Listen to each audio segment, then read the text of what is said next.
Hey guys, I'm just having this tutorial here to kind of show you how to get some lighting in DAZ Studio for your scene and also set up a nice camera. So just going to run through this rather quickly to give you some idea of how we would light Michael 7 here, is the name of the figure, and, and set things up in case you are not aware of how to do that. So, as you can see, we've got our figure. He's ready to go, all dressed, looking sharp. Now, there are a few ways to put some scenes in here. Usually, when you just start a scene, you're going to see when you start to render. If you haven't put any lights in here, then it's usually lit by the headlamp on your camera. Right now we don't have an actual camera set up. It's just going to give us the default perspective view that we're in right here. See, we've got different views that we can choose from, and the perspective view is basically wherever we're looking at, or where we've rotated to check out what's in the scene. So this is just going to take a little bit here. I might have to just pause. I'm bringing up the preview through Iray, and so here there isn't any lights right now in the scene, except probably from a HDRI dome that I may have included in here. So I think I accidentally cheated on this one, so let me go back and just show you over here on the render tab. And depending on how you have your setup, these tabs might be on the sides or on that side. This is just how I have mine set up, so it could be different for your version of DAZ Studio. So real quick, right now, if I go and I'm just going to hit default on this, so it'll just clear out all the settings that I had previously. And then we'll go back to this tab and we'll do the preview again with Iray. And then, it'll start to prepare the scene with whatever we have in the scene. So in DAZ Studio, there are two, if you're not already aware, two render engines that will give you different results. So Iray is what I'm using here for this preview. The Iray render engine is primarily based off, it's a PBR engine, meaning physically based render.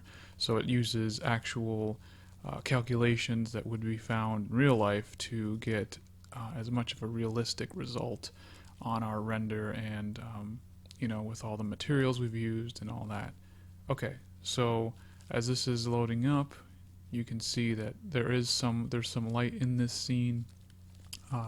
It is primarily coming from the default sky dome that is set up. If it's not an Iray dome that's set up here, it's most likely from from the sun settings in Iray. So this is looking okay. As you can see, we've got some pretty sharp shadow on the ground here. Looks like whatever the lighting's coming from, it's coming from this way. So we got a little bit of an idea of how that's looking. So I'm just gonna stop that, get back to the texture shaded. Over here in the render, in these different settings, we're going to see this right here is dealing with the time of day and where the lighting is coming from on the sun node. So if we change this to, let's say,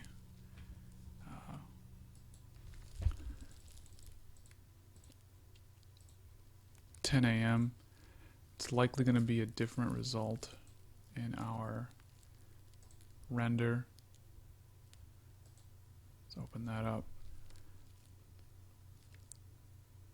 And I think I'll just pause here for a minute to let this render so you don't have to sit here and watch it prepare the scene. Okay, so now you can see that we have a completely, the shadows are on this side and the sun is coming over this way. So different result than the previous one that was at 6 p.m., which, you know, makes sense. The sun is at a different part of the horizon, so we would get different results with that.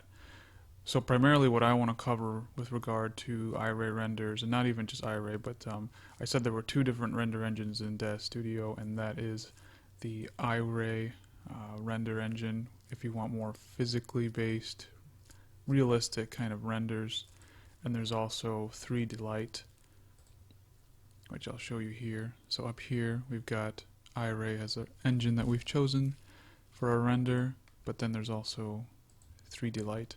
And 3D Light works, it's a biased render engine, which basically means that we can manipulate it to get realistic renders, or if we want something that's not as realistic, it's not always going to just work based on physical calculations. It will work on how we manipulate the scene with different lights and with different elements in the scene.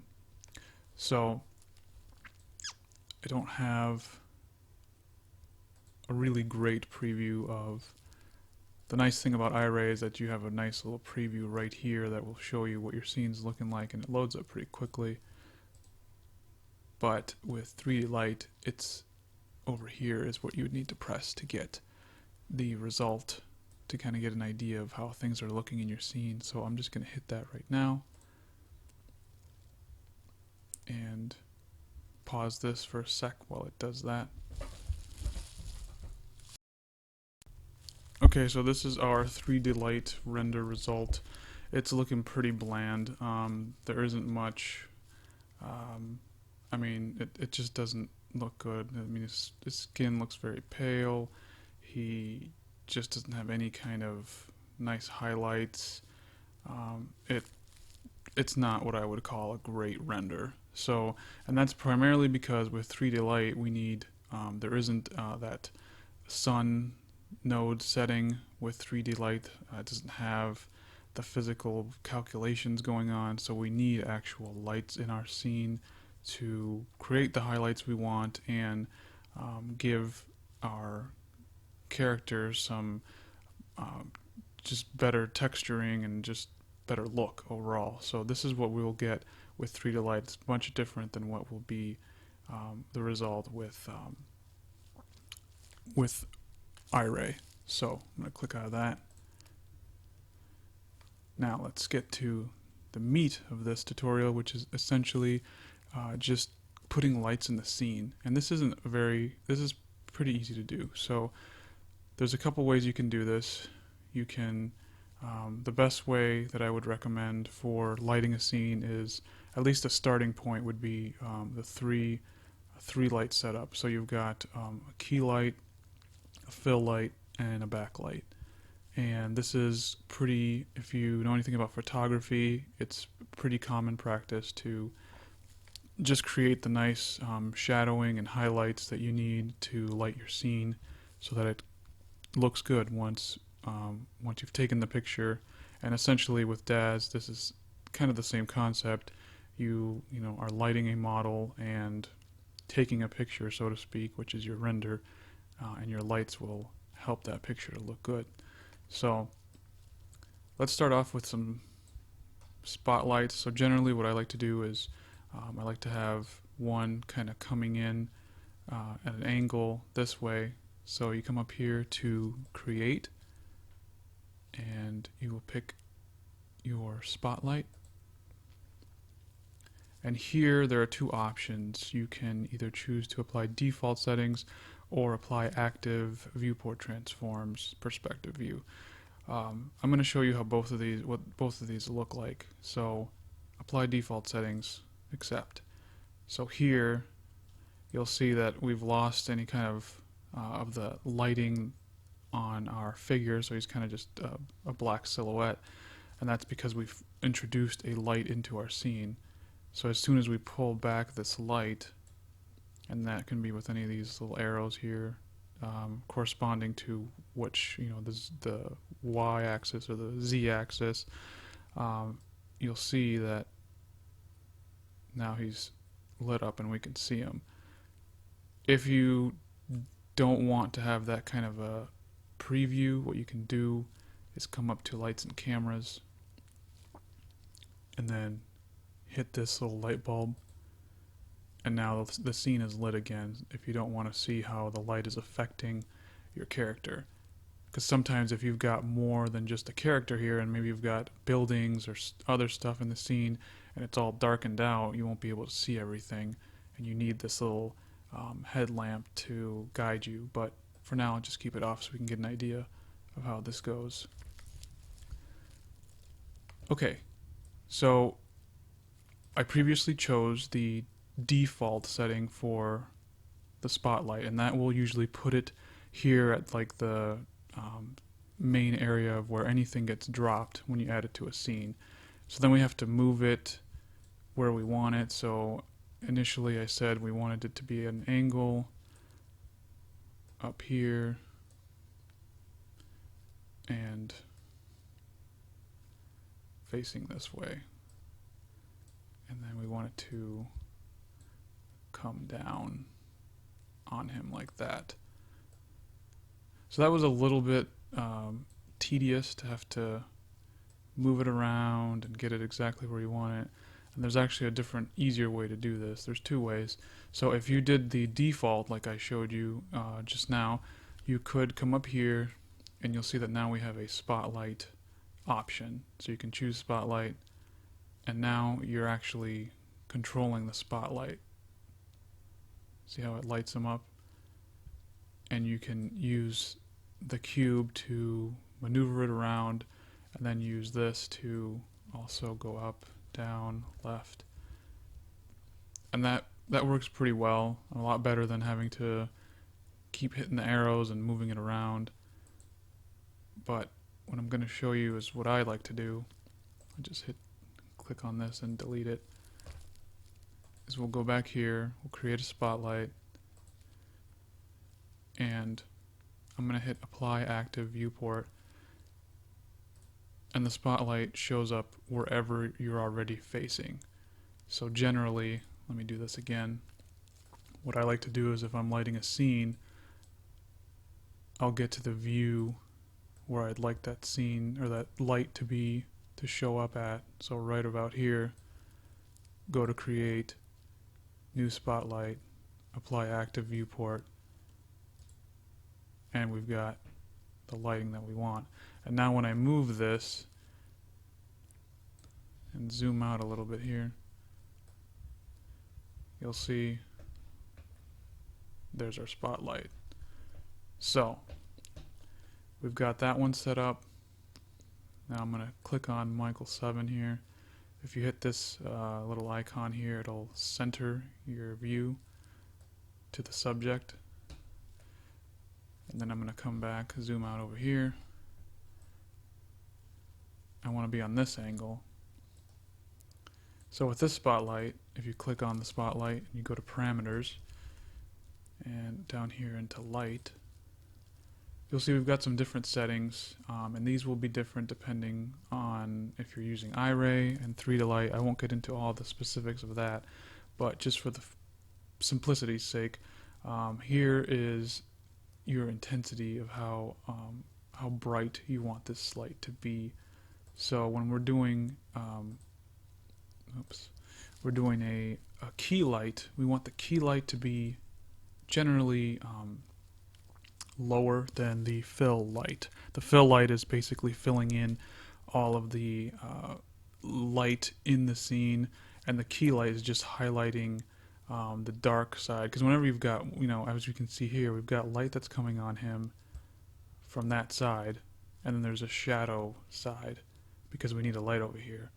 So we want one side to be stronger and the other side to be not as strong, to just highlight those shadows that are coming in. It just looks more visually pleasing to the eye, and highlights the subject very well. So for this side, this will be our stronger side. So I'm going to just put in 125, and then you can see that kind of increased it a little bit. And then on this side, let's create our spotlight. New spotlight, apply active. You see some more features came in to selection here. You can copy basically the parameters you have over here, or copy and replace the spotlight that's over there. I'm not going to do that because if I clicked on copy, it's just going to make another spotlight show up on that side, and then I'll have to manually move it. So I'm just going to stick to apply viewport transforms. And now we've got this side. So with this side, in order not to overwhelm the other side's the fill light, this is our key light. The key light is just highlighting the shadow part. I'm going to go down to about 75% intensity. And now I'll just rotate this. You'll kind of see that that side is not as well lit. This side's more intense, and that's what we want. We want to create kind of this nice shadowy side, but not too harsh in the shadows. Just a way to highlight the lighting on the back. So we've got our two lights set up. Now we want a backlight, so we're just gonna twirl around here, go up top, zoom out a little bit, and now we're gonna add our next spotlight. Now for the backlight, you want to go even more intense than the previous two, because when you are looking at your subject from the front, the backlight essentially helps the subject stand out from the background. So you'll have, if you have a nice strong light coming in this way, it will create a nice highlight, an outline that will look nice against the background. So that is what we're going to do. I'm going to put this up to, let's say 160. Okay. So now I am going to render this scene in the 3D light, because it'll show you a much better, get a much better idea through the 3D light render than the Iray render, because Iray, if you remember, when we've got Iray on, it's going to use a sun, and if you've ever taken a picture outside, the sun is going to overwhelm any kind of lights that you have set up in a scene, because again, Iray is working off a physical based calculation, and it's already got lighting built into its engine, whereas 3D light, you need to put the lighting in the scene. So I'll use this to kind of show you what Michael 7 is going to look like with the lights that we've set up in the scene. So I'll pause as this renders, and you'll get to check it out. Okay, so here's our render. As you can see, he doesn't look as washed out as before. Now we can see that there is a nice highlighting on this side of the figure, and we see also a contrast in the shadows. It's not the greatest render, you know, but that's because we just put a very simple light setup, but it's going in the right direction. We can tweak this more, so we can increase lighting on this side, and also the backlight. It doesn't have as much of a outline. Plus, there's nothing else in the scene, so it's kind of hard to, really compare him to, something in the scene, because it's just him. So this is essentially what a 3D light render will look like with the lighting set up as we have it. And one thing I forgot to mention that I had to do during the render process was that there are different textures for the different engines. So if you've got Iray textures on your figure's body and clothing, it will look vastly different when you render it in 3D light than if you would render it in Iray. So you have to make sure that those textures are changed, and I might have a tutorial set up to show how to do that and make sure that you have the right textures on. Otherwise, you will get vastly different results based on the render engine that you choose. So thanks for watching this tutorial. I'll have some more tutorials up on different aspects of rendering in Iray and 3Delight, and hope you enjoyed it. Please share and comment and like. I appreciate it. Thanks.